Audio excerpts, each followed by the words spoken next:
하영 언니가 아빠 회사 살릴 투자자를 데려온대요. 엄마 혼자만 고집 부리지 마세요. 딸 유진의 차가운 목소리였어요. 정숙은 충격을 받았습니다. 평생 키운 딸조차 돈과 권력 앞에서 아버지 편에 선 거였어요. 유진아! 엄마, 이제 현실을 받아들이세요. 아빠도 행복하시고 하영 언니도 좋은 분이니까. 가족 모두가 등을 돌린 그 순간 정숙은 가슴이 답답해서 숨을 제대로 쉴 수 없었어요. 아, 아. 정숙은 의식을 잃고 바닥에 쓰러졌습니다. 완전히 혼자가 된 채로 말이에요. 구독과 좋아요, 알림 설정은 무료입니다. 오늘도 한 번만 눌러주시면 가슴 저린 이야기를 놓치지 않을 거예요. 아침 6시, 이정숙은 늘 그랬듯 남편보다 먼저 일어났습니다. 40년을 넘게 이어온 습관이죠.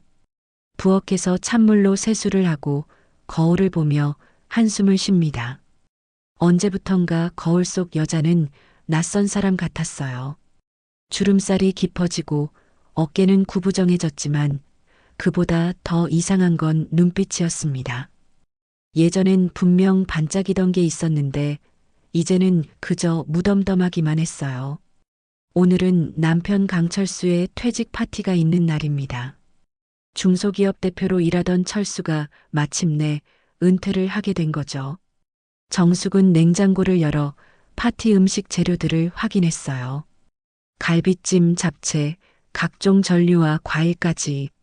손님이 20명 정도 올 예정이니 준비할 게 한두 가지가 아니었습니다. 여보, 일어나세요. 파티 준비해야죠. 정숙은 침실로 들어가 남편을 깨웠습니다. 철수는 투덜거리며 일어나더니 거울을 보며 머리를 정성스럽게 손질했어요. 요즘 들어 더욱 외모에 신경 쓰는 모습이 이상했습니다. 예전에 철수라면 그런 거에 관심도 없었는데 새 정장을 맞춰 입고 향수까지 뿌리는 걸 보면 뭔가 달라진 게 분명했어요. 정수가 오늘 정말 중요한 날이야. 제대로 준비해야 돼. 철수의 목소리엔 평소와 다른 들뜸이 있었습니다. 정숙은 고개를 끄덕이며 부엌으로 향했어요. 손님들 올 음식 준비, 집안 청소, 철수 정장 다림질까지. 할 일은 태산 같았지만 이런 일들에 익숙해진 지 오래였습니다. 아침 내내 정숙은 바쁘게 움직였어요. 갈비찜을 끓이고 잡채를 볶고 동그랑땡을 부치느라 정신없었죠. 그러면서도 마음 한구석은 이상했습니다. 철수가 요즘 들어 자꾸 밖으로만 나가려고 하거든요. 퇴직 후에는 함께 여행이라도 다니자고 했었는데 막상 퇴직이 다가오니 골프 약속, 친구 모임이라며 핑계만 대고 있어요. 오후 2시쯤부터 손님들이 하나둘 도착하기 시작했습니다. 철수의 직장 동료들, 오래된 친구들이 모여들었어요. 거실은 금세 사람들로 북적였고 축배소리와 웃음소리가 집안을 가득 채웠습니다. 정숙은 부엌과 거실을 오가며 음식을 나르고 빈잔을 채우고 손님들을 챙기느라 바빴어요. 강 대표님은 참 부러워요. 아내도 착하고 딸도 잘 키웠고 진짜 성공한 가장이시네요. 맞아요, 맞아. 이제 퇴직하셔서 부인이랑 여행이나 다니며 여생 편히 사시겠어요. 얼마나 좋겠어요. 부인께서 내조를 참 잘하셨나 봐요. 뒤에서 얼마나 고생하셨을지. 손님들의 칭찬이 쏟아졌어요. 모두들 철수를 향해 모범적인 남편, 성공한 가장이라며 추켜 세웠습니다. 정숙은 그 소리들을 들으며 속으로 쓴웃음을 지었어요. 성공한 가장이라. 사람들은 겉모습만 보고 판단하는군요. 정숙만이 알고 있는 진실이 있었거든요. 철수가 얼마나 많은 밤을 집에 들어오지 않았는지, 얼마나 많은 거짓말을 했는지는 아무도 모르죠. 회사 회식이라고 하고 나갔다가 새벽에 술 냄새를 풀풀 풍기며 들어오는 일이 얼마나 많았는지, 출장이라고 하고 며칠씩 연락도 안 되던 적이 얼마나 많았는지. 파티가 한창일 때 정숙은 잠시 베란다로 나가 바람을 쐬었습니다. 거실에서 들려오는 웃음소리와 떠들썩한 소리가 허공에 울렸어요. 그 소리가 왜 이렇게 허무하게 느껴지는 걸까요? 마치 가면을 쓴 사람들의 가짜 연극을 보는 것 같았어요. 정숙은 핸드폰을 꺼내 딸 유진에게 연락했습니다. 유진아, 아빠 파티 와서 인사라도 하고 가면 좋겠는데. 오래된 분들이 내 안부도 많이 물어보시거든. 엄마, 정말 미안해요. 회사 일이 너무 바빠서 도저히 못 가겠어요. 대신 아빠한테 축하한다고 꼭 전해주세요. 유진의 목소리는 차갑고 무관심했어요. 언제부턴가 딸도 집안일에 관심이 없어졌습니다. 결혼하고 서울에서 따로 살면서 가족보다는 자기 생활이 우선이 된 거죠. 명절이나 생일 때도 형식적으로만 연락하고 진심 어린 관심은 찾아볼 수 없었어요. 정숙은 이해한다고 생각했지만 가끔은 너무 외로웠습니다. 남편은 밖으로만 돌고 딸은 무관심하고 이 넓은 집에서 혼자 지내는 시간이 점점 길어지고 있었어요. 저녁 9시쯤 손님들이 하나둘 돌아가기 시작했어요. 모두들 철수에게 건강하게 잘 지내라며 인사를 건넸고 정숙에게도 고생했다며 감사 인사를 했습니다. 하지만 그 인사마저도 형식적으로 느껴졌어요. 마지막 손님이 떠나고 나서 정숙은 설거지를 하며 생각에 잠겼습니다. 이제 철수는 매일 집에 있겠구나. 그런데 이상하게도 기대되지 않았어요. 오히려 답답하고 불안했습니다. 그동안 회사 일로 바빠서 마주하지 않았던 문제들과 이제 정면으로 부딪혀야 할 테니까요. 여보, 이제 진짜 둘이서 조용히 살 수 있겠네요. 여행도 다니고 취미 생활도 하고. 정숙이 조심스럽게 말을 건넸어요. 아, 그래. 뭐, 그렇지. 철수의 대답은 시큰둥했습니다. 오히려 불편해하는 기색이 역력했어요. 마치 그런 계획 따위는 전혀 생각해 본 적 없다는 듯한 반응이었죠. 정숙은 그날 밤 잠자리에 들면서도 계속 생각했어요. 뭔가 이상했거든요. 철수의 행동, 말투, 심지어 향수 냄새까지 모든 게 예전과 달랐습니다. 특히 요즘 들어 핸드폰을 볼 때마다 화면을 가리려고 하고 전화가 오면 다른 방으로 나가서 받는 일이 많아졌어요. 하지만 정숙은 애써 그 생각을 떨쳐냈어요. 의심하기보다는 참고 넘어가는 게 평생 살아온 방식이었으니까요. 가족의 평화를 위해서라면 모른 척하는 것도 필요하다고 생각했거든요. 새벽 2시쯤 철수가 화장실에서 나오며 중얼거렸습니다. 이제 정말 새로운 인생을 시작해야지. 가면 쓰고 살기엔 너무 오래 살았어. 정숙은 잠든 척했지만 그 말이 마음에 깊이 박혔어요. 새로운 인생이라니, 가면을 쓰고 살았다니. 도대체 무슨 의미일까요? 그리고 정숙은 속으로 생각했습니다. 가면을 쓴 남자랑 40년을 살았지. 나만 알아. 그 얼굴 뒤에 진짜 얼굴을. 철수의 퇴직 파티가 끝난 지 일주일이 지났습니다. 정숙은 남편이 집에 있을 거라 생각했는데 오히려 더 자주 밖으로 나가는 것 같았어요. 아침에 일어나면 이미 나가 있고 저녁 늦게 들어와서는 샤워부터 하곤 했죠. 예전처럼 회사 일이 있는 것도 아닌데 말입니다. 여보, 어디 다녀오세요? 정숙이 물어봐도 철수는 대충 얼버무렸어요. 친구들이랑 차나 마시고, 골프장도 좀 다니고, 은퇴하고 나니까 할 일이 없어서. 하지만 정숙은 알 수 있었어요. 철수가 거짓말을 할 때 보이는 습관들을 말이죠. 눈을 마주치지 않고 손으로 목을 긁고 말끝을 흐리는 그 모든 행동들이 예전과 똑같았거든요. 게다가 요즘 들어 옷차림새도 달라졌어요. 평소 입던 편한 옷 대신 깔끔한 셔츠를 즐겨 입고 향수도 새로운 걸로 바꿨죠. 그날도 철수는 저녁 8시쯤 들어왔습니다. 평소보다 술에 많이 취한 상태였어요. 비틀거리며 현관문을 열더니 소파에 털썩 주저앉았죠. 정숙은 물을 가져다 주며 걱정스럽게 물었어요. 많이 드셨네요. 괜찮으세요? 괜찮고 말고. 오늘 정말 좋은 날이야. 철수는 흐릿한 눈으로 정숙을 바라보며 웃었어요. 그런데 그 웃음이 왠지 섬뜩했습니다. 마치 무슨 큰 계획을 세운 사람처럼 보였거든요. 평소 철수는 술을 마셔도 이렇게 들뜨지 않았는데 말이에요. 정숙이 수건을 가져오려고 부엌으로 가려는데 철수가 갑자기 말을 꺼냈어요. 정숙아, 나 이제 정말 행복해질 거야. 인생이 이렇게 달라질 수 있구나. 네, 무슨 말씀이세요? 하영이 말이야. 하영이를 이제 정식으로 가족으로 만들어야겠어. 입양 절차 밟고 있거든. 변호사한테도 문의해봤어. 정숙은 그 순간 귀를 의심했어요. 하영이라니, 입양이라니. 도대체 무슨 소리인지 이해할 수 없었습니다. 철수가 다른 여자 이름을 입에 올리는 것도 충격이었는데 입양까지 하겠다니요. 여보, 지금 뭐라고 하신 거예요? 하영이가 누구죠? 아, 내가 말 안 했나? 김하영. 참 좋은 여자야. 나보다 20살 넘게 어리지만 마음씨가 얼마나 고운지 몰라.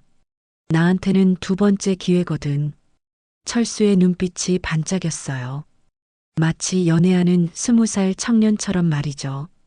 철수는 술에 취해서인지 평소라면 절대 하지 않을 말들을 쏟아냈어요. 정숙은 다리에 힘이 빠져서 의자에 주저앉았습니다. 남편이 다른 여자 이야기를 하고 있고 심지어 입양까지 하겠다고 하고 있었거든요. 입양이요? 도대체 무슨 법적으로 딸로 만드는 거야. 그럼 상속도 받을 수 있고 진짜 가족이 되는 거지. 요즘 이런 방법 많이 쓴다더라고. 철수는 마치 아주 당연한 일인 양 말했어요. 하영이는 정말 착해. 나를 진심으로 사랑하거든. 나를 필요로 해주고 내 말을 들어주고. 정숙은 어이가 없어서 말이 나오지 않았어요.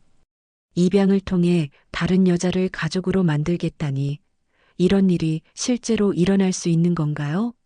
그리고 철수는 그것을 마치 새로운 사업 계획을 설명하는 것처럼 담담하게 말하고 있었습니다. 여보, 정신 차리세요. 지금 뭔 소리를 하시는 거예요? 우리 결혼은 뭐가 되는 거고요? 정신 차리긴 왜 차려. 나 진심이야. 철수는 소파에 기대며 눈을 감았어요. 하영이는 나한테 꿈을 줘. 너랑은 이미 오래전에 끝났잖아. 우리 언제부터 진짜 부부였어? 그냥 한 집에 사는 남남이었지. 그 말이 정숙의 가슴을 칼로 찌르는 것 같았어요. 오래전에 끝났다니, 그럼 지금까지 함께 산 시간은 뭐였을까요? 정숙은 떨리는 목소리로 물었습니다. 그럼 저는 뭐가 되는 거예요? 40년을 함께 산 게 아무것도 아니라는 거예요? 결혼은 그대로 두지 뭐. 하지만 이제 진짜 내 마음이 가는 사람과 살고 싶어. 하영이를 딸로 입양하면 법적으로도 보호받을 수 있고 재산도 안전하게 물려줄 수 있어. 철수는 마치 사업상 계약을 설명하는 것처럼 차근차근 말했어요. 철수는 그렇게 말하고는 소파에서 잠들어 버렸어요. 정숙은 그 자리에 서서 남편의 잠든 얼굴을 바라봤습니다. 코를 골며 자는 그 얼굴이 너무나 낯설게 느껴졌어요. 40년을 함께 잤던 남자가 이렇게 모르는 사람일 수 있구나 싶었죠. 다음 날 아침, 철수는 어젯밤 일을 기억 못하는 척했어요. 하지만 정숙은 잊을 수 없었죠. 하영이라는 여자, 입양 이야기, 그리고 결혼이 끝났다는 말까지. 모든 게 꿈만 같았지만 너무나 생생했어요. 정숙은 하루 종일 집안일을 하면서도 계속 그 생각만 했어요. 혹시 정말 꿈이었을까? 술에 취해서 하는 헛소리였을까? 하지만 철수의 표정과 목소리가 너무나 진지했거든요. 게다가 요즘 철수의 행동들을 생각해 보니 모든 게 설명이 됐어요. 그날 오후 철수가 서재에서 무언가를 정리하고 있었어요. 정숙은 청소를 핑계로 서재 근처를 지나다니며 눈치를 봤습니다. 그런데 책상 위에 놓인 서류들 중에 이상한 게 보였어요. 평소 철수가 정리정돈을 잘 안 하는 편인데 그날은 뭔가 중요한 서류들을 따로 모아둔 것 같았거든요. 철수가 화장실에 간 사이 정숙은 재빨리 서재로 들어갔습니다. 그리고 책상 위 서류를 보는 순간 온몸이 얼어붙었어요. 입양신고서 초안이라고 적힌 서류였거든요.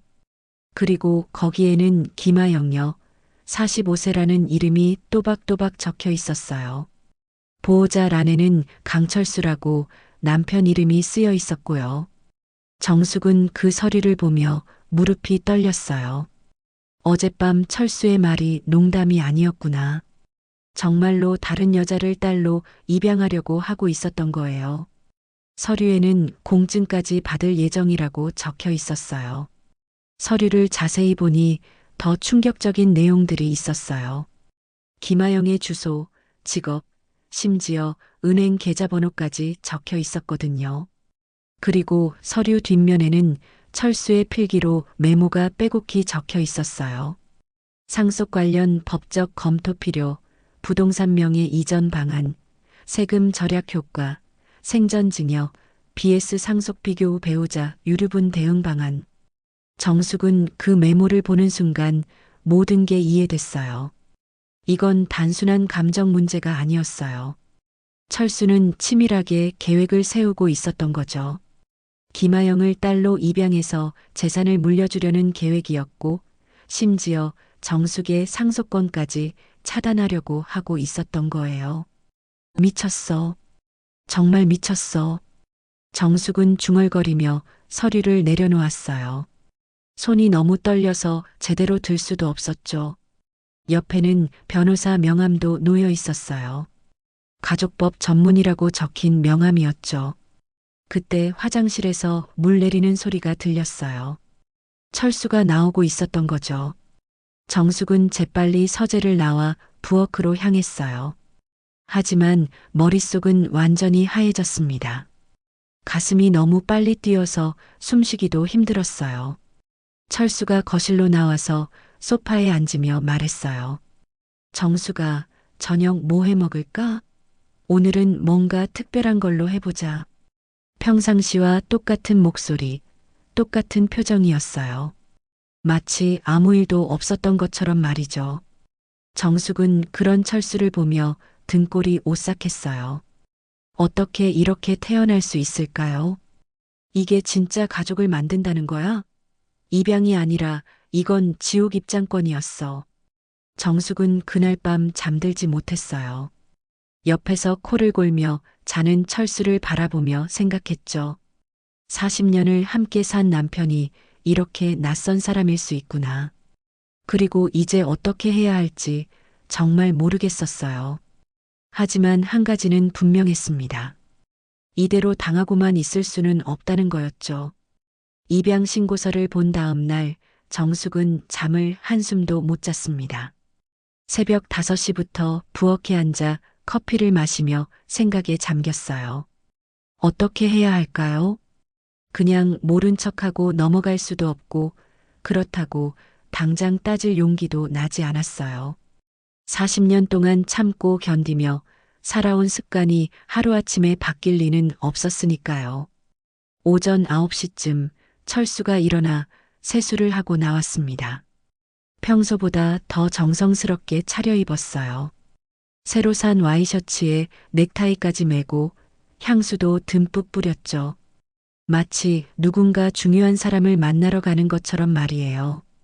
여보, 오늘 어디 가세요? 정숙이 조심스럽게 물었어요. 친구들이랑 만나서 중요한 일 있어서. 철수는 시계를 보며 서둘렀어요. 저녁엔 좀 늦을 것 같으니까 먼저 드세요. 정숙은 더 이상 참을 수 없었어요. 어제 본 서류가 머릿속에서 떠나지 않았거든요. 김아영이라는 여자, 입양 계획, 그리고 재산 분할까지. 모든 게 현실이었다는 사실이 너무 충격적이었어요. 여보, 잠깐만요. 정숙은 용기를 내어 철수를 불러 세웠어요. 어젯밤에 하신 말씀, 정말이세요? 철수는 잠시 굳은 표정을 지었다가 태연하게 웃었어요. 어젯밤 내가 뭐라고 했는데? 김아영이라는 분, 입양하신다고 하셨잖아요. 철수의 얼굴이 순간 딱딱해졌어요. 더 이상 모른 척할 수 없다는 걸 깨달은 거죠. 하지만 곧 당당한 표정으로 바뀌었습니다. 아, 그거, 맞아. 하영이를 입양할 거야. 철수는 마치 아주 당연한 일인 양 말했어요. 법적으로 절차 밟고 있어. 곧 공증도 받을 예정이고. 정숙은 그 순간 다리에 힘이 빠졌어요. 정말이었구나. 남편이 다른 여자와 새로운 가족을 만들려고 하고 있었던 거예요. 도대체 왜요? 왜 그런 일을 하시는 거예요? 하영이는 나한테 두 번째 기회야. 철수의 목소리에는 확신이 차 있었어요. 나를 진짜로 사랑해주는 사람이거든. 너랑은 오래전에 끝났잖아. 이제는 내가 행복해질 차례야. 정숙은 가슴이 무너지는 것 같았어요. 40년 결혼 생활이 오래전에 끝났다는 한마디로 정리되는 거였나요?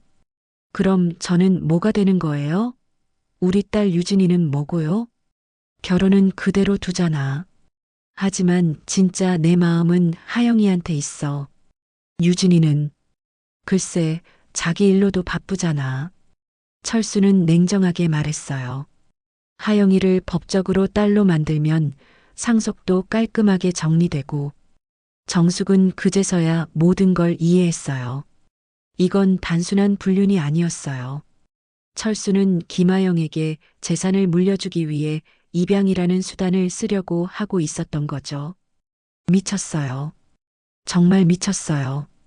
정숙의 목소리가 떨렸어요. 40년을 함께 살았는데 어떻게 이럴 수 있어요? 40년? 그 40년이 행복했어? 철수가 되레 큰 소리를 쳤어요. 우리 언제 진짜 사랑했어? 그냥 의무감으로 산 거 아니야? 이제 나도 내 인생 살고 싶다고. 정숙은 말문이 막혔어요. 철수의 말에 일리가 없는 건 아니었거든요. 정말로 언제부터인가 그들 사이에는 사랑보다는 습관만 남아 있었어요. 하지만 그렇다고 해서 이런 식으로 끝내는 게 맞는 걸까요? 철수는 시계를 보더니 서둘러 나갔어요. 정숙은 혼자 남아서 멍하니 서 있었습니다. 온 세상이 무너진 것 같았어요. 점심시간쯤 정숙은 딸 유진에게 전화를 걸었어요. 이런 일을 혼자 감당하기엔 너무 버거웠거든요. 유진아, 엄마야. 시간 좀 있니? 엄마, 무슨 일이에요? 목소리가 이상해요. 정숙은 어디서부터 어떻게 말해야 할지 몰랐어요. 아빠가 다른 여자를 입양하려 한다니 이런 말을 어떻게 딸에게 할 수 있을까요? 유진아, 아빠가. 정숙은 목이 메어 말을 제대로 할 수 없었어요. 엄마, 무슨 일인지 천천히 말해보세요. 정숙은 울먹이는 목소리로 어제부터 있었던 일들을 하나하나 설명했어요. 철수의 술 취한 고백, 입양 신고서, 그리고 오늘 아침 대화까지. 유진은 한동안 아무 말이 없었어요. 엄마, 정말이에요? 아빠가 그런 말을 했다고요? 응. 엄마도 믿을 수 없어. 하지만 서류까지 준비해 놨더라. 유진은 한참 후에 한숨을 쉬며 말했어요. 엄마, 솔직히 저도 아빠가 좀 이상하다는 생각은 했어요. 요즘 전화할 때마다 뭔가 달라진 것 같았거든요. 그럼 이제 어떻게 해야 할까? 엄마 혼자서는. 그런데 유진의 다음 말이 정숙을 더욱 충격에 빠뜨렸어요. 엄마, 그냥 이혼하고 편하게 사는 게 낫지 않을까요? 뭐라고? 솔직히 엄마도 아빠 때문에 스트레스 많이 받으셨잖아요. 이참에 정리하시는 게. 유진의 목소리는 차가웠어요. 재산 분할도 받으시고 깔끔하게 끝내세요. 정숙은 귀를 의심했어요. 딸마저 이런 말을 하다니. 가족을 지키려고 애써야 한다거나 아빠를 말려보자거나 하는 말은 전혀 없었어요. 유진아, 그게 무슨 말이야? 40년 결혼을 그냥 포기하라고? 엄마, 현실적으로 생각해 보세요. 아빠 마음이 이미 떠났는데 붙들고 있어봤자 뭐해요? 오히려 엄마만 더 힘들어질 텐데. 유진의 말은 합리적이었지만 정숙에게는 차가운 칼날 같았어요. 딸마저 자신을 버리는 것 같았거든요. 그럼 너는 아빠 편이구나. 편이 아니라 현실을 보자는 거예요. 엄마도 이제 새로운 인생 시작하세요. 혼자 사시는 것도 나쁘지 않아요. 전화를 끊고 난 후 정숙은 완전히 혼자가 된 기분이었어요. 남편은 다른 여자와 새 가족을 만들려 하고 딸은 현실적인 해결책만 제시하며 등을 돌렸어요. 그날 저녁 철수는 약속대로 늦게 들어왔어요. 얼굴에는 만족스러운 미소가 떠 있었죠. 분명 김아영을 만나고 온 게 틀림없었어요. 여보, 저녁 드셨어요? 정숙이 물었지만 목소리에는 힘이 없었어요. 응, 밖에서 먹었어. 철수는 소파에 앉으며 텔레비전을 켰어요. 참, 다음 주에 하영이가 집에 올 거야. 미리 알려줄게. 정숙은 그 말을 듣는 순간 온몸이 떨렸어요. 김아영이 집에 온다니 이제 정말 현실이 되는 거였어요. 집에요? 왜요? 가족이 될 사람인데 인사라도 해야지. 하영이도 궁금해하고 있어. 철수는 아주 당연하다는 듯이 말했어요. 정숙은 그날 밤 화장실에서 거울을 보며 생각했어요. 세상에서 혼자가 된 듯한 기분이었지만 동시에 이상한 감정도 들었어요. 분노였어요. 평생 참기만 했는데 이제는 더 이상 참을 수 없다는 생각이 들었거든요. 이걸 그냥 두면 안 되겠어. 절대 안 돼. 정숙은 처음으로 확고한 결심을 했습니다. 이대로 당하고만 있지는 않겠다고 말이에요. 일주일이 지났습니다. 정숙은 그동안 철수가 말한 김아영의 방문을 준비하느라 마음이 복잡했어요. 도대체 어떤 여자일까, 어떻게 행동해야 할까 고민만 했죠. 그런데 정작 철수는 아무렇지도 않은 듯 평상시처럼 지냈어요. 오히려 예전보다 더 기분 좋아 보였죠. 토요일 오후 2시쯤 현관벨이 울렸습니다. 정숙의 심장이 쿵쾅거렸어요. 드디어 김아영이 온 거였죠. 철수는 서둘러 현관으로 나가더니 반갑게 인사하는 소리가 들렸어요. 하영아, 왔구나. 들어와, 들어와. 아버님, 안녕하세요. 오늘 정말 떨려요. 김아영의 목소리는 생각보다 부드럽고 상냥했어요. 정숙은 거실에서 기다리며 손을 꼭 쥐었습니다. 이제 곧 그 여자를 직접 마주하게 되는 거였어요. 철수와 함께 거실로 들어온 김아영을 본 순간 정숙은 깜짝 놀랐어요. 예상했던 것과는 완전히 달랐거든요. 화려하거나 요란한 차림새가 아니라 정숙하고 단정한 옷차림에 화장도 연하게 했어요. 마치 좋은 집안 딸 같은 인상이었죠. 어머니, 안녕하세요. 김아영이라고 합니다. 하영은 정중하게 인사하며 깊이 허리를 숙였어요. 이렇게 찾아뵙게 되어서 정말 영광입니다. 정숙은 어떻게 대답해야 할지 몰랐어요. 어머니라고 부르는 게 너무 이상했거든요. 자신보다 20살이나 어린 여자가 어머니라고 하니 기분이 묘했어요. 네. 안녕하세요. 정숙은 겨우 인사를 했어요. 어머니, 이거 작은 선물인데요. 하영은 예쁘게 포장된 선물 상자를 내밀었어요. 아버님께서 어머니가 차를 좋아하신다고 해서 좋은 차를 준비했어요. 정숙은 선물을 받으며 당황했어요. 아버님이라니, 어머니라니. 마치 정말 가족인 것처럼 행동하고 있었거든요. 그리고 철수는 그런 하영을 보며 흐뭇하게 웃고 있었어요. 하영이가 참 세심해. 항상 다른 사람 생각을 먼저 하거든. 철수가 자랑스럽게 말했어요. 아버님이 너무 과찬하세요. 하영은 수줍게 웃으며 말했어요. 어머니, 제가 간단하게 점심이라도 준비해 드릴까요? 요리하는 거 좋아해서. 아니에요, 괜찮아요. 정숙은 얼른 거절했어요. 남의 여자가 자기 부엌에서 요리한다는 건 상상할 수 없었거든요. 하지만 하영은 포기하지 않았어요. 어머니, 정말 괜찮아요. 제가 만든 요리 드셔보시면 좋아하실 거예요. 아버님도 항상 맛있다고 하세요. 그 말에 정숙은 가슴이 찔렸어요. 아버님도 항상이라는 표현이 두 사람이 얼마나 자주 만났는지를 보여주는 것 같았거든요. 결국 하영은 부엌으로 들어가 요리를 시작했어요. 정숙은 거실에서 철수와 마주 앉아 있었지만 할 말이 없었어요. 부엌에서는 하영이 능숙하게 요리하는 소리가 들렸죠. 여보, 하영이 어떤 것 같아? 철수가 조심스럽게 물었어요. 정숙은 대답하고 싶지 않았지만 무시할 수도 없었어요. 잘 모르겠어요. 참 착한 애야. 나한테 정말 잘해주거든. 철수의 눈빛이 반짝였어요. 이런 사람 만나기 쉽지 않아. 1시간 후 하영이 식탁에 음식을 차렸어요.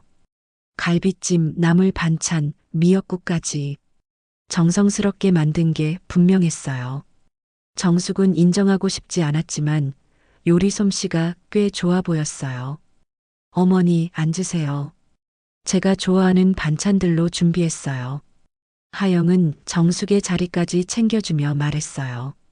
식사를 하는 동안 하영은 계속 정숙에게 관심을 보였어요. 어머니, 평소에 어떤 취미 활동하세요? 어머니 피부가 정말 좋으세요. 어떤 화장품 쓰시는지 궁금해요.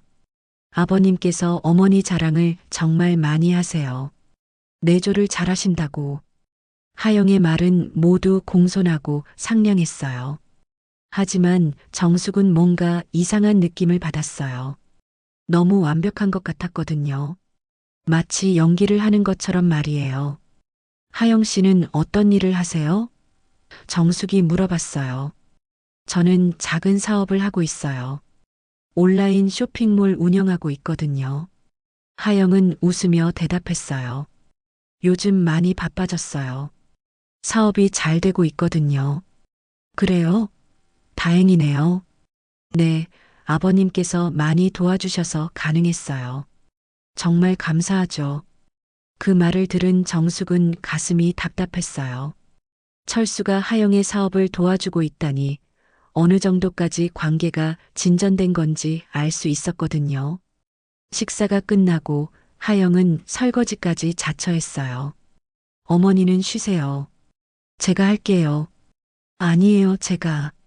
괜찮아요. 앞으로 가족이 될 텐데 이런 건 당연하죠. 앞으로 가족이 될 텐데라는 말에 정숙은 소름이 돋았어요. 하영은 정말로 이 집의 딸이 될 생각을 하고 있었던 거예요. 하영이 설거지를 하는 동안 정숙은 우연히 하영의 핸드백을 보게 됐어요. 명품 가방이었는데 가격이 만만치 않을 것 같았어요. 그리고 가방 옆에 놓인 자동차 키도 비싼 외제차 것 같았죠. 사업이 잘 된다고 했는데 이 정도로? 정숙은 의심스러웠어요. 온라인 쇼핑몰 하나로 이런 사치품들을 살 수 있을까요? 아니면 철수가 돈을 대주고 있는 건 아닐까요? 오후 5시쯤 하영이 돌아갈 시간이 됐어요. 어머니, 오늘 정말 즐거웠어요. 다음에 또 뵐 수 있겠죠? 하영은 정숙의 손을 잡으며 말했어요. 네. 정숙은 어색하게 대답했어요. 아버님, 저는 이만 갈게요. 어머니께 잘해드리세요. 하영은 철수에게도 정중하게 인사했어요. 철수는 하영을 현관까지 배웅하며 나갔어요. 정숙은 거실에서 둘의 대화를 들었어요. 하영아, 오늘 고생했어. 정숙이도 좋아하는 것 같던데? 다행이에요. 처음엔 어떻게 될지 걱정했거든요. 괜찮아. 시간이 지나면 익숙해질 거야. 네, 아버님. 그런데 법적 절차는 언제쯤? 곧 마무리될 거야. 변호사가 서류 정리하고 있어. 정숙은 그 대화를 들으며 온몸이 차가워졌어요. 정말로 입양 절차가 진행되고 있었던 거예요. 하영이 떠나고 나서 철수가 들어왔어요. 어때, 하영이? 괜찮은 애 같지? 정숙은 대답하고 싶지 않았지만 철수가 계속 기다리고 있었어요. 잘 모르겠어요. 뭐가 잘 모르겠어? 예의도 바르고 요리도 잘하고. 철수는 불만스러워했어요. 너무 완벽한 것 같아서요. 뭔가 어색해요. 어색하긴 뭐가 어색해. 처음 만나서 그런 거지. 그날 밤 정숙은 잠들지 못하고 하영에 대해 생각했어요. 겉으로는 완벽해 보였지만 뭔가 이상한 구석이 있었거든요. 특히 철수와의 관계가 단순하지 않다는 느낌이 들었어요. 다음 날 아침 정숙은 오랜 친구 순이에게 전화를 걸었어요. 순이야, 나 좀 급한 일이 있는데 개인 신상 조회 같은 거 어떻게 하는지 아니? 왜? 무슨 일인데? 정숙은 간단히 상황을 설명했어요. 순이는 깜짝 놀라며 도와주겠다고 했죠. 정수가 그런 일이 있었다고? 일단 그 여자 신상을 알아봐야겠어. 내가 아는 사람한테 부탁해 볼게. 전화를 끊고 나서 정숙은 처음으로 적극적으로 행동해야겠다는 생각을 했어요. 더 이상 당하고만 있을 수는 없었거든요. 하영이 누구인지, 정말 그녀가 말하는 게 진실인지 알아내야 했어요. 순이에게 부탁한 지 사흘이 지났을 때 정숙은 충격적인 소식을 들었습니다. 순이가 급하게 전화를 걸어왔어요. 정수가 큰일 났어. 너 지금 앉아 있어? 왜? 무슨 일인데? 김하영 그 여자 말이야. 완전 사기꾼이야. 정가도 있고 지금 하는 사업도 가짜라고 하더라. 정숙은 핸드폰을 꽉 잡았어요. 역시 뭔가 이상하다고 생각했던 게 맞았구나. 정가가 있다고? 무슨 정가? 사기죄로 2번, 횡령으로 1번. 그리고 지금 운영한다는 온라인 쇼핑몰도 실체가 없어. 사업자 등록도 안 되어 있다고 하던데. 정숙은 온몸에 소름이 돋았어요. 그럼 하영이 철수에게 접근한 이유가 따로 있다는 얘기였죠. 그럼 우리 철수한테 뭘 바라고 접근한 거야? 그걸 지금 더 알아보고 있어. 근데 정수가 조심해야 할 것 같아. 그 여자 보통 사람이 아니야. 전화를 끊은 정숙은 서둘러 철수의 서재로 갔어요. 혹시 더 중요한 서류가 있는지 확인해 보고 싶었거든요. 그런데 책상 위에서 더욱 충격적인 것을 발견했습니다. 부동산 매매 계약서였어요. 그것도 철수 명의로 된 회사 건물이 김하영 앞으로 넘어가는 계약서였죠. 계약 날짜는 다음 주로 되어 있었어요. 이게 뭐야? 정숙은 서류를 보며 손이 떨렸어요. 입양은 핑계고 진짜 목적은 재산을 빼돌리는 거였구나. 그때 현관문 열리는 소리가 들렸어요. 철수가 돌아온 거였죠. 정숙은 서둘러 서류를 제자리에 놓고 부엌으로 갔어요. 여보 왔어요? 정숙은 애써 평정을 유지하며 말했어요. 응, 오늘 중요한 일 끝냈어. 철수는 기분이 좋아 보였어요. 하영이랑 법무사 사무실 다녀왔거든. 정숙은 가슴이 쿵쾅거렸어요. 정말로 입양 절차를 진행하고 있었던 거였어요. 입양 관련해서요? 그래. 이제 거의 다 끝나간다. 철수는 만족스럽게 웃었어요. 다음 주면 모든 절차가 완료될 거야.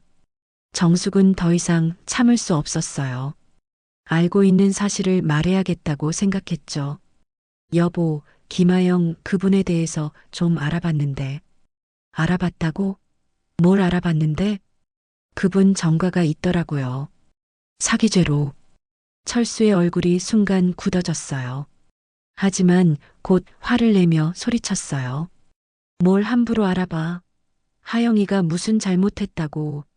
여보, 진정하세요. 제가 확인한 건데. 확인은 무슨 확인. 누가 그런 헛소리를 하던데. 철수는 흥분해서 손을 휘둘렀어요. 하영이를 모함하려고 거짓말하는 거야. 정숙은 당황했어요. 철수가 이렇게 화를 낼 줄 몰랐거든요. 여보, 사실인데요. 그리고 회사 건물도 하영 씨 명의로 넘기려고 하시잖아요. 그 말에 철수는 더욱 화를 냈어요. 그것도 알고 있어? 내 서재를 뒤진 거야? 우연히 본 건데. 우연히? 말도 안 돼. 철수는 화가 머리끝까지 난 것 같았어요. 하영이는 내가 보호해야 할 사람이야. 누구든지 하영이를 해치려고 하면 가만 안 둘 거야. 정숙은 남편의 모습에 깜짝 놀랐어요. 마치 하영을 지키려는 사람처럼 행동하고 있었거든요. 그날 저녁 딸 유진이 갑자기 집에 왔어요. 아빠와 만날 일이 있다고 하면서 말이죠. 아빠, 안녕하세요. 유진은 철수에게 인사했어요.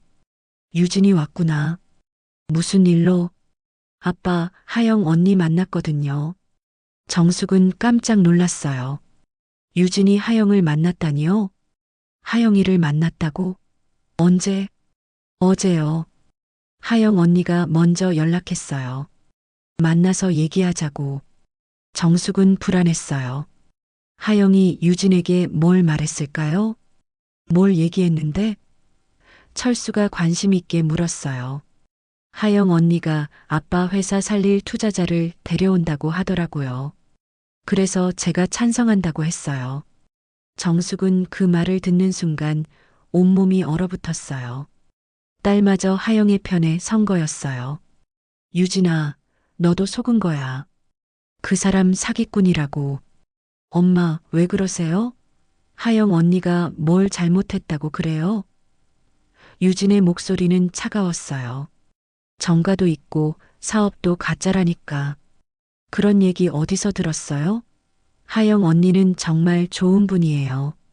아빠 회사를 위해서 열심히 뛰어다니고 계시거든요. 유진은 완전히 하영의 편이었어요. 정숙은 믿을 수 없었죠. 유진아, 엄마 말을 믿어야지. 엄마, 하영 언니가 아빠한테 정말 잘해드려요. 엄마 혼자만 고집 부리지 마세요. 그 말이 정숙의 가슴을 후벼 팠어요. 평생 키운 딸마저 자신을 외면하고 있었어요. 유진아, 엄마, 이제 현실을 받아들이세요. 아빠도 행복하시고 하영 언니도 좋은 분이니까 그냥 인정하시면 안 돼요? 정숙은 더 이상 버틸 수 없었어요. 남편도 딸도 모두 자신을 버렸다는 사실이 너무 충격적이었거든요. 아, 아. 정숙은 가슴이 답답해서 숨을 제대로 쉴 수 없었어요. 엄마, 유진이 걱정스럽게 불렀지만 정숙은 이미 의식을 잃고 쓰러지고 있었어요. 정숙아, 철수가 놀라서 달려왔지만 정숙은 이미 바닥에 쓰러져 있었어요. 구급차가 와서 정숙을 병원으로 옮겼어요. 과로와 스트레스로 인한 실신이라고 의사는 말했죠.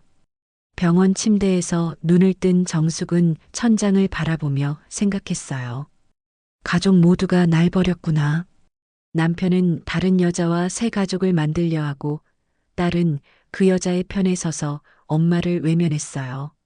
정숙은 완전히 혼자가 된 기분이었죠.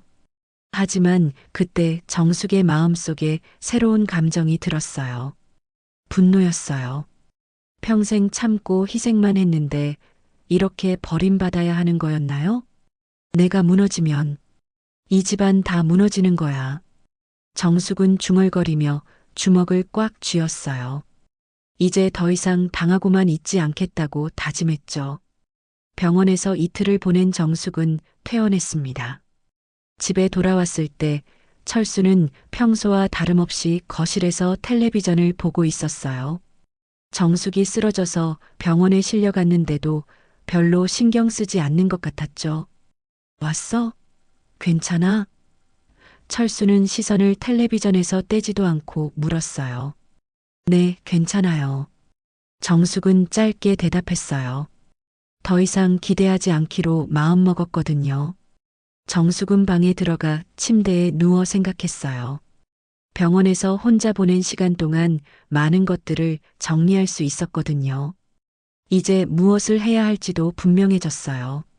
다음 날 아침 정숙은 일찍 일어나 시내로 나갔습니다. 가장 먼저 간 곳은 법무법인이었어요.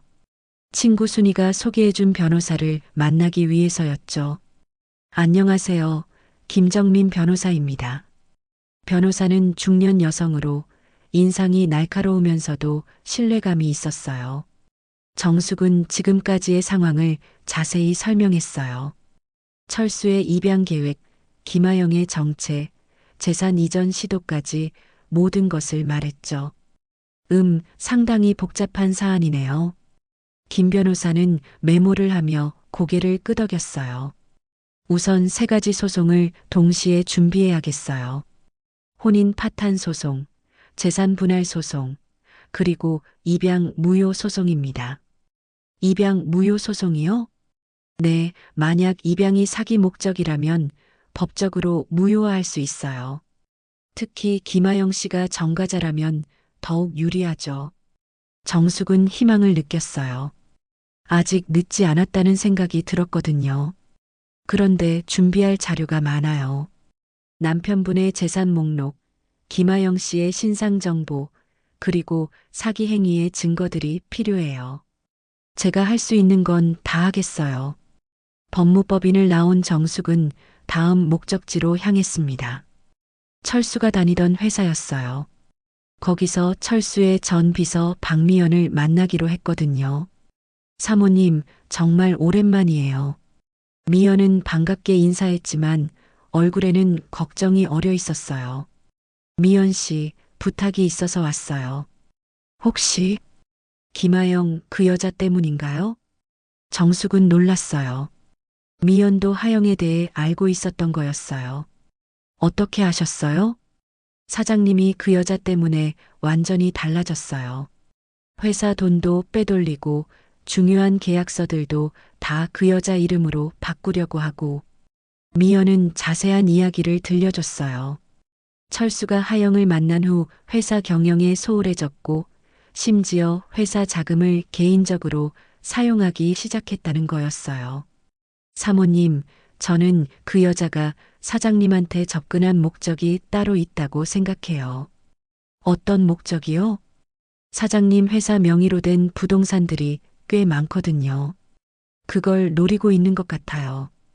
미연은 정숙에게 중요한 정보를 알려줬어요. 하영이 철수에게 접근하기 전에 다른 중년 남성들과도 비슷한 관계를 가졌다는 거였어요. 제가 아는 사람이 사립 탐정 일을 하는데 그 사람한테 부탁해서 조사해 봤어요. 김하영, 그 여자 진짜 무서운 사람이에요. 미연은 정숙에게 봉투 하나를 건넸어요. 이게 뭐예요? 김하영의 과거 자료들이에요. 전과 기록, 이전 사기 사건들, 그리고 현재 진행 중인 다른 사기 건들까지. 정숙은 봉투를 받으며 손이 떨렸어요. 드디어 하영의 정체를 밝힐 증거를 잡은 거였어요. 미연 씨, 정말 고마워요. 사모님, 저도 그 여자가 사장님 자리에 앉는 꼴은 절대 못 봐요. 사모님이 이기셔야 해요. 집으로 돌아온 정숙은 미연이 준 자료들을 하나하나 살펴봤어요. 정말 충격적인 내용들이었죠. 하영은 지난 10년 동안 여러 남성들에게 접근해서 비슷한 수법으로 사기를 쳤던 거였어요. 특히 눈에 띄는 건 3건의 입양 사기 사건이었어요. 모두 중년 남성들을 깨어서 딸로 입양된 후 재산을 빼돌리는 수법이었죠. 그리고 마지막엔 남성들이 파산하거나 자살하는 경우도 있었어요. 이런 악질이. 정숙은 분노가 치밀어 올랐어요. 그날 저녁 철수가 늦게 들어왔어요. 하영과 만나고 온 게 분명했죠. 여보, 어디 다녀오셨어요? 정숙이 물었어요. 하영이랑 중요한 일 봤어. 내일 최종 계약하기로 했거든. 정숙은 가슴이 쿵쾅거렸어요. 내일이면 모든 게 끝날 수도 있었거든요. 무슨 계약이요? 입양 최종 승인하고 부동산 명에 이전하는 거. 이제 진짜 하영이가 내 딸이 되는 거야. 철수는 기쁜 듯이 말했어요. 하지만 정숙은 이미 준비가 되어 있었어요. 여보, 그 전에 이거 좀 봐주세요. 정숙은 하영의 전과 기록을 철수 앞에 내밀었어요. 이게 뭐야? 김하영의 진짜 정체예요. 사기전과 산범에 지금도 다른 사기 사건으로 수사받고 있어요. 철수는 서류를 보며 얼굴이 점점 굳어졌어요. 이게 진짜야? 네, 모두 공식 기록이에요. 그리고 이전에도 같은 수법으로 다른 남자들을 속였어요. 철수는 한동안 말을 못했어요. 충격이 컸던 거죠. 그럼 하영이가 날 속인 거야? 처음부터 돈이 목적이었어요. 입양은 핑계고 재산을 빼돌리려고 한 거죠. 철수는 주저앉으며 머리를 감쌌어요. 내가 바보였구나. 정숙은 철수를 보며 복잡한 감정이 들었어요. 미워하면서도 불쌍하기도 했거든요. 여보, 아직 늦지 않았어요. 내일 계약하기 전에 모든 걸 취소하세요. 하지만 철수는 고개를 저었어요. 이미 늦었어. 회사 계좌에서 돈도 빼갔고, 얼마나요? 3억? 사업 자금이라고 해서 줬는데. 정숙은 한숨을 쉬었어요. 예상했던 것보다 더 심각했어요. 그날 밤 정숙은 김정민 변호사에게 전화를 걸었어요. 변호사님, 내일 당장 소송을 접수해 주세요. 더 이상 기다릴 수 없을 것 같아요. 알겠습니다. 준비 완료했으니 내일 아침 일찍 법원에 가겠어요. 정숙은 전화를 끊고 거울을 봤어요. 거기에는 정과 다른 여자가 서 있었어요. 더 이상 참고 견디기만 하는 여자가 아니라 싸울 준비가 된 여자였죠. 이제 내가 너희를 입양해 줄게. 지옥으로. 정숙의 눈빛이 차갑게 변했습니다. 진짜 전쟁이 시작되는 거였어요. 다음 날 오전 9시 정숙은 김정민 변호사와 함께 법원에 있었습니다. 드디어 모든 소송을 접수하는 날이었어요. 입양 무효 소송, 재산분할 이의제기, 그리고 강철수 명의의 모든 부동산 처분 금지 가처분까지. 이정숙님, 준비 다 되셨죠? 김 변호사가 확인했어요. 네, 이제 더 이상 물러설 곳이 없어요. 법원에서 서류를 접수하는 동안 정숙의 핸드폰이 울렸어요. 철수였죠. 정수가 지금 어디야? 급한 일이 생겼어. 무슨 일이에요? 하영이가 갑자기 연락이 안 돼. 오늘 계약하기로 했는데 나타나지 않아. 정숙은 속으로 쓴웃음을 지었어요. 하영이 눈치챈 모양이었어요. 혹시 어제 제가 보여드린 자료 때문인가요? 그런 것 같아. 정수가 내가 정말 바보였어. 돌아와줘. 하지만 정숙은 이미 결심을 굳혔어요.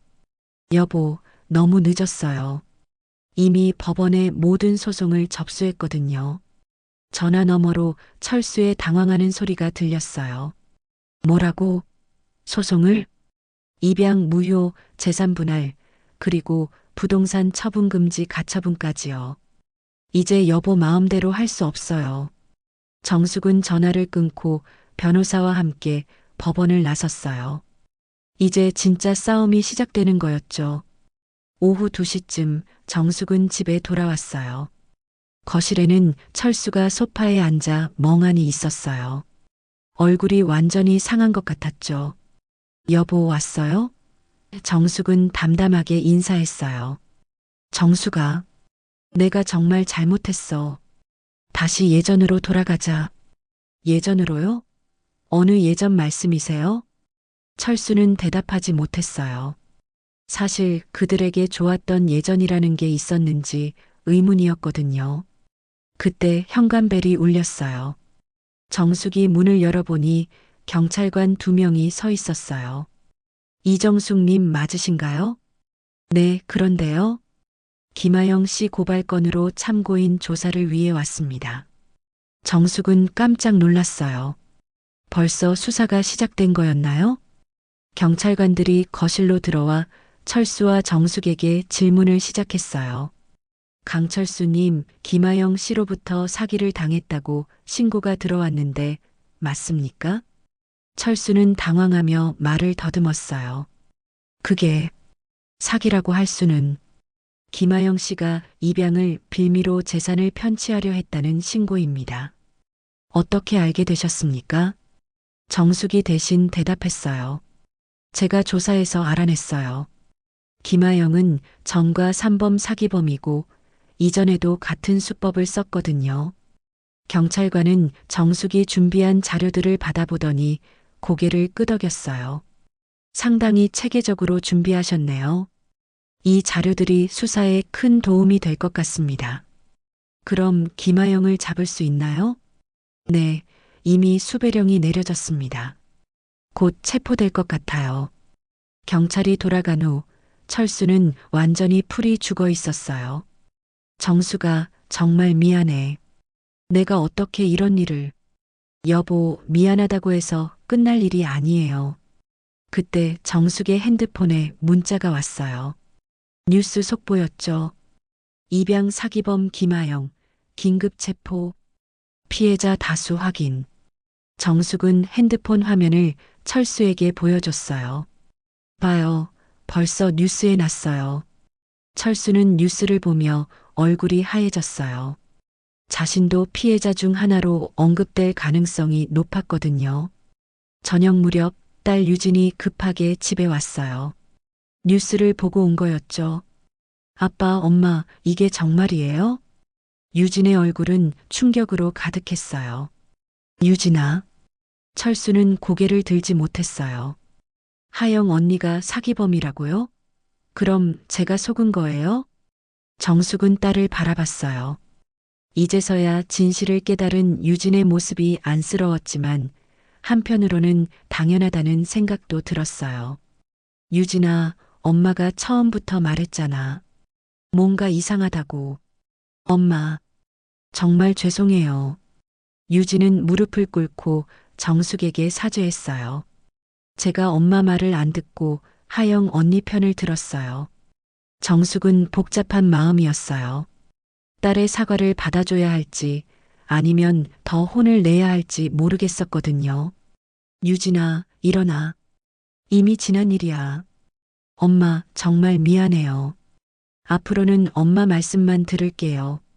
하지만 정숙은 이미 마음의 결정을 내린 상태였어요. 유진아, 엄마는 이제 새로운 삶을 살려고 해. 새로운 삶이요? 응, 혼자서 말이야. 그 말에 철수와 유진 모두 깜짝 놀랐어요. 정수가, 그게 무슨 말이야? 여보도 유진이도 모두 저를 버렸잖아요. 이제 저도 여러분을 버릴 차례예요. 정숙의 목소리는 차가웠어요. 더 이상 예전에 참고 견디는 정숙이 아니었죠.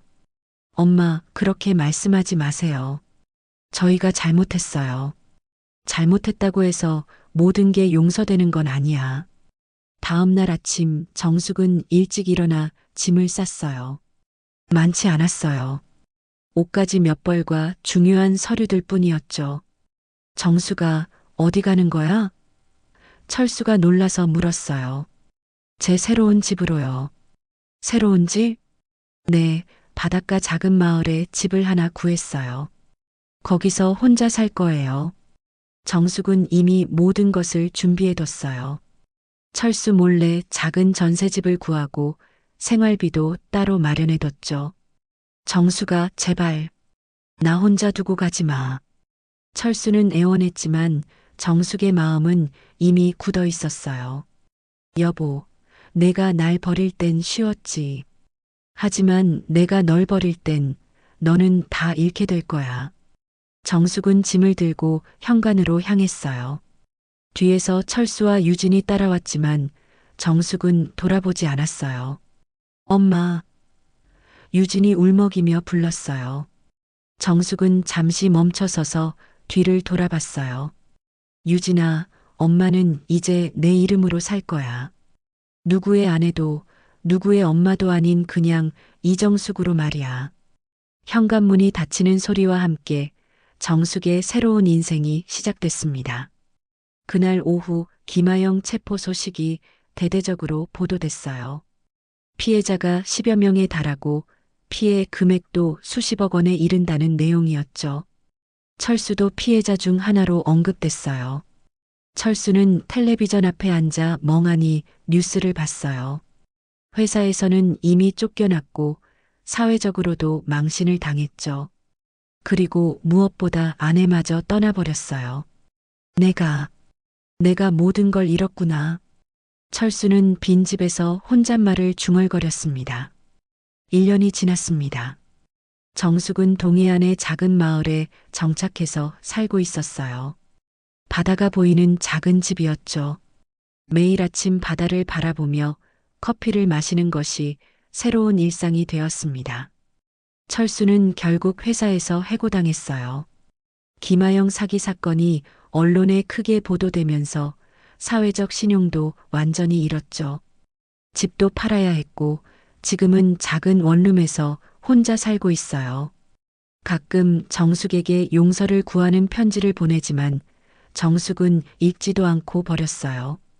김하영은 사기죄로 실형을 선고받았습니다. 5년형이었죠. 법정에서 그녀는 끝까지 자신의 잘못을 인정하지 않았어요. 오히려 자신도 피해자라고 주장했죠. 하지만 증거는 명확했고 재판부는 엄중한 판결을 내렸습니다. 딸 유진은 처음 몇 달 동안 정숙에게 계속 연락했어요. 집으로 돌아와 달라고, 가족이 함께 살아야 한다고 애원했죠. 하지만 정숙은 단호했어요. 유진아, 엄마는 이제 내 인생을 살고 싶어. 이해해줘. 엄마 아빠가 너무 힘들어 하세요. 술만 마시고. 그건 아빠가 선택한 길이야. 엄마는 더 이상 책임지지 않을 거야. 결국 유진도 포기했어요. 정숙의 마음이 돌아올 수 없다는 걸 깨달았거든요. 정숙의 새로운 삶은 생각보다 평화로웠어요. 아침에는 바닷가를 산책하고 오후에는 작은 텃밭을 가꾸며 시간을 보냈죠. 저녁에는 책을 읽거나 일기를 썼어요.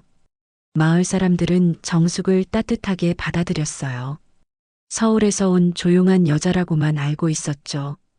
정숙은 자신의 과거를 굳이 말하지 않았어요.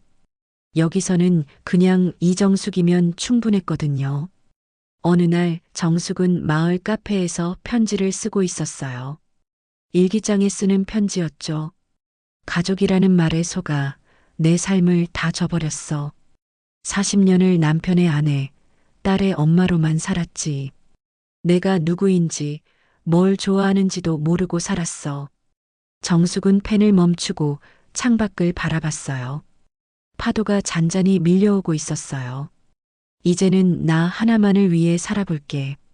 이제 진짜 내 이름으로. 그때 카페 사장 김순자가 다가왔어요. 정숙 씨, 오늘도 편지 쓰세요? 네, 제 마음을 정리하는 거예요.